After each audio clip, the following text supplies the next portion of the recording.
Alors, vous avez la palette options de motifs qui apparaît. Vous avez ici une icône intéressante que vous allez enclencher. Votre vrai lapin, il est là au centre. Le reste, ce sont que des répétitions. Ah oui, chez vous, elles sont affadies. Ouais. Pas chez moi, je vais enclencher ça. Elles sont à combien de pourcents chez vous? 50%? 60. Voilà. Donc vous avez quelque chose qui ressemble à ça.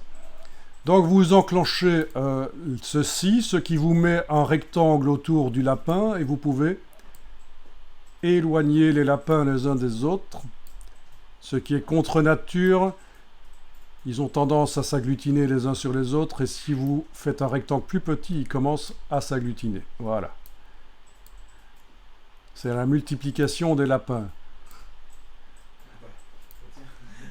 Après, je vous ferai la multiplication des lavins. Pour ceux qui connaissent l'histoire biblique, c'est la référence. Si. Ok. Donc ça, c'est le rectangle qui permet de gérer l'espacement entre les répétitions. Vous avez le type de répétition ici. Brique par rangée. Voilà, c'est du quinconce en fait. Brique par colonne.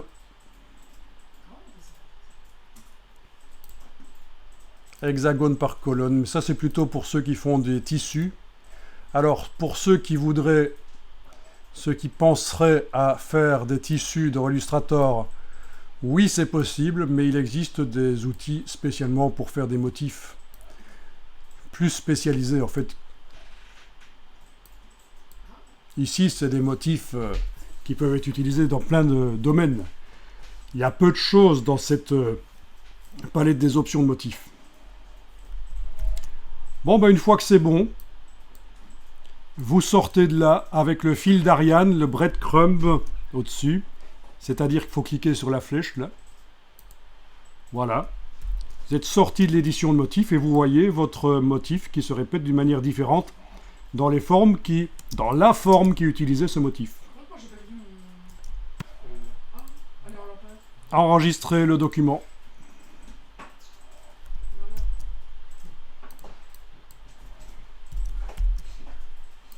Monsieur, j'avais une question.